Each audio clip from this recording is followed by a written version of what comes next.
Call of D night एक शानदार anime है जो एक्शन से भरपूर लड़ाइयों या धमाकेदार ड्रामा के जरिए नहीं, बल्कि माहौल, शांत इंट्रोस्पेक्शन और एक ऐसी कहानी के जरिए अलग नजर आता है जो पूछता है कि वास्तव में जिंदा होने का क्या मतलब है। इस कहानी के सेंटर में 14 साल का को यामोरी है, जो रोजमर्रा की जिंदगी के स्ट्रक्चर से निराश हो जाता है। वह स्कूल जाना बंद कर देता है, किसी ड्रामेटिक चीज की वजह से नहीं, बल्कि इसलिए क्योंकि उसे इसमें कोई खुशी नहीं मिलती। और यही पहली चीज है जो कॉल ऑफ डी नाइट को असली बनाती है।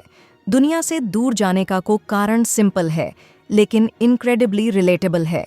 शो उसे टूटे हुए या परेशान के रूप में नहीं दिखाता है, वह बस खोया हुआ है। और यह उस अकेलेपन में है कि रात उसे बुलाना शुरू कर देती है। अपनी एक स्लीपलेस वॉक के दौरान को नाजुना नानाकुसा से मिलता है, जो एक लापरवाह और सनकी वैम्पायर है जो अपनी रातें आज़ादी, खून और वीडियो गेम का आनंद लेते हुए बिताती है। नाजुना ट्रेडिशनल सेंस में सेडक्टिव नहीं है, वह कोई रोमांटिक फैंटेसी नहीं है, बल्कि एक कैओटिक अनप्रेडिक्टेबल प्रेजेंस है जो वैम्पिरिज्म को डेली लाइफ का हिस्सा मानती है। और यहीं से उनकी डायनामिक इतनी दिलचस्प हो जाती है। को वैम्पायर बनना चाहता है, लेकिन पावर या इमॉर्टैलिटी के लिए नहीं, वह भागना चाहता है। वह बिना किसी बाधा के जीना चाहता है, लेकिन नाजुना उसे बताती है कि वह तभी वैम्पायर बन सकता है जब वह उससे प्यार करने लगे। तो इसके कोर में कॉल ऑफ डी नाइट केवल एक सुपरनैचुरल स्टोरी नहीं है, यह इमोशनल डिटैचमेंट, फ्रीडम और प्यार का वास्तविक मतलब क्या है, इसकी धीमी गति से जलती हुई एक्सप्लोरेशन है। क्या कोई वास्तव में सिर्फ इसलिए प्यार में पड़ सकता है क्योंकि वह चाहता है?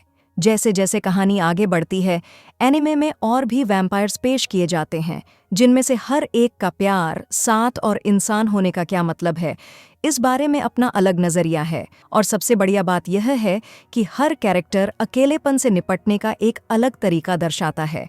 कुछ सर्वाइवल के लिए रिश्तों का पीछा करते हैं, कुछ इमोशंस मैनिपुलेट करते हैं, और कुछ बहुत पहले इसे खो चुकी ह्यूमैनिटी के साथ फिर से जुड़ने की कोशिश करते हैं।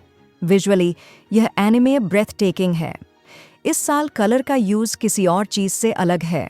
रात जिंदा लगती है, deep purples, soft पिंक्स, glowing blues और डार्क शैडोज शहर का एक ड्रीम लाइक वर्जन बनाते हैं। आर्ट स्टाइल फ्लैशी नहीं है, लेकिन यह इनक्रेडिबली एटमॉस्फेरिक है। हर शॉट इंटेंशनल लगता है, जैसे कि एक फीलिंग को जगाने के लिए बनाई गई पेंटिंग। लाइडन फिल्म्स ने इस शो को केवल एनिमेट नहीं किया, उन्होंने रात को कुछ खूबसूरत रूप दिया। और फिर साउंड ट्रैक है। जैज, लोफी और एम्बियंट सिंथ्स एक साथ मिलकर हर सीन को एक अलग मूड देते हैं। चाहे वहको का चुपचाप अकेले चलना हो या नजूना के साथ एक casual blood sucking session, music हमेशा इमोशन से मेल खाता है। यहाँ तक कि ओपनिंग और एंडिंग थीम्स, डेटेन क्रीपी नट्स और योफुकाशी नो उता धमाकेदार हैं, जो एनिमे की आइडेंटिटी को पूरी तरह से दर्शाते हैं। अब पेसिंग के बारे में बात करते हैं, क्योंकि यह एनिमे हर किसी के लिए नहीं है। कॉल ऑफ डी नाइट धीरे धीरे आगे बढ़ता है। एपिसोड दर एपिसोड प्लॉट के मामले में बहुत कुछ नहीं होता। इसके बजाय यह वाइब्स, डायलॉग और कैरेक्टर मोमेंट्स पर निर्भर करता है। इसमें कोई बड़ी लड़ाई नहीं है, हर 5 मिनट में कोई बड़ा प्लॉट ट्विस्ट नहीं है, और यही वह जगह है जहां यह चमकता है या लोगों को खो देता है। अगर आप यहाँ एक्शन के लिए हैं तो आप ऊब सकते हैं, लेकिन यदि आप यहाँ कुछ फील करने के लिए हैं, को और नजूना के साथ रात की शांति में बैठने के लिए, तो यह एनिमे आपको वह सब कुछ देता है। अंत में कॉल ऑफ डी नाइट एक यूनिक एनिमे है जो दुनिया के समझ में न आने पर कुछ पाने के लिए कुछ ढूंढता है।